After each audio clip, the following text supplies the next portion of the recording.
खान पीन निकाल के आगे चले जाए। ऐसा कह सकते हैं कि हैदराबाद में ओवैसी जी के गढ़ में बीजेपी ने वहाँ पे सेंधमारी की है, तो बीजेपी के गढ़ में गुजरात में AIM सेंधमारी करने वाली है। देखिए, गढ़ किसी का भी नहीं होता। हमने कभी भी ये नहीं कहा है कि हैदराबाद जो है वो असदुद्दीन अवैसी साहब का गढ़ है या MIM पार्टी का गढ़ है।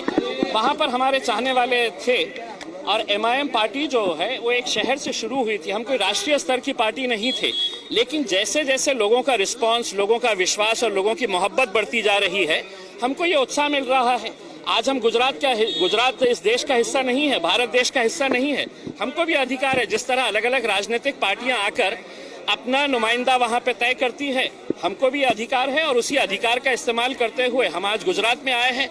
और यकीनन इतने सारे आप लोग जो आए हैं, इस बात का अंदाजा होता है कि हमारी जरा सी आहट के ऊपर आज इतनी बौखलाहट हो गई है। सोचिएगा कि असदुद्दीन अवैसी साहब आएंगे तो क्या हाल रहेगा।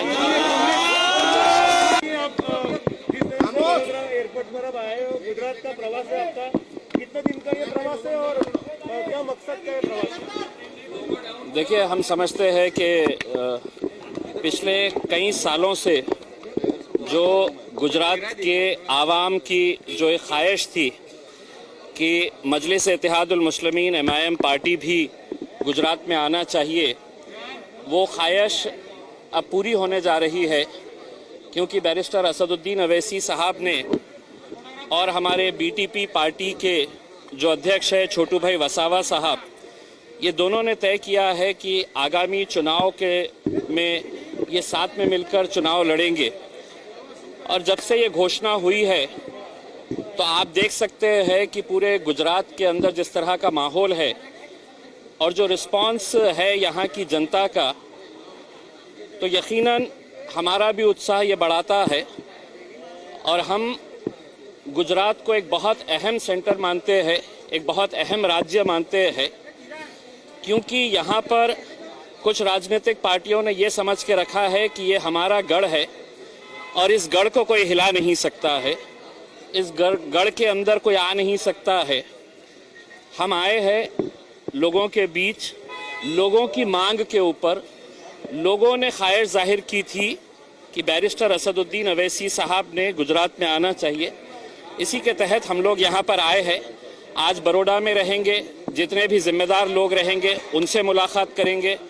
कल हम भरूच जाएंगे, जहाँ पर छोटू भाई वसावा साहब और उनके जितने भी पार्टी के नेता लोग हैं उनके साथ मुलाकात करेंगे और आगे की रणनीति क्या होगी, किस तरह से आगे हम बढ़ेंगे, इस बारे में चर्चा करेंगे।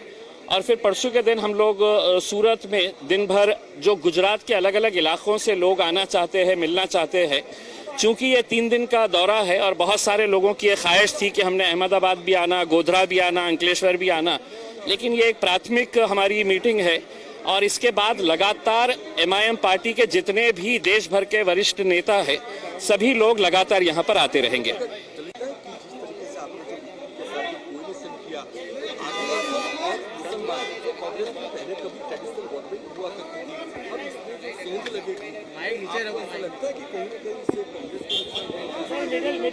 देखिए, ये सवाल हमसे बार बार यही पूछा जाता है कि आपके आने से किसको नुकसान होने वाला है, किसको फ़ायदा होने वाला है। हम ये समझते हैं कि पिछले 70 सालों तक हमने दूसरों के फ़ायदे के बारे में सोचा और दूसरों को इसका फ़ायदा मिला भी, लेकिन कहीं ना कहीं आज देश भर के अंदर देखिएगा कि हमारा सिर्फ राजनीतिक तौर के ऊपर इस्तेमाल किया जा रहा है। हम कहीं पर भी ये दावा करने के लिए नहीं आए हैं, कहीं पर भी ये बोलकर नहीं आए हैं कि हम गुजरात आ रहे हैं तो यहाँ पे सिर्फ मुसलमानों की हम नुमाइंदगी करने के लिए आए हैं।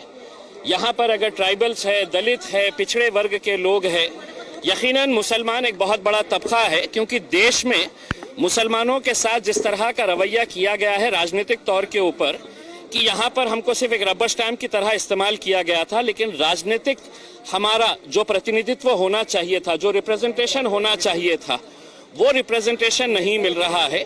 इसलिए आज MIM पार्टी को इस तरह से रिस्पांस यहाँ पर मिल रहा है।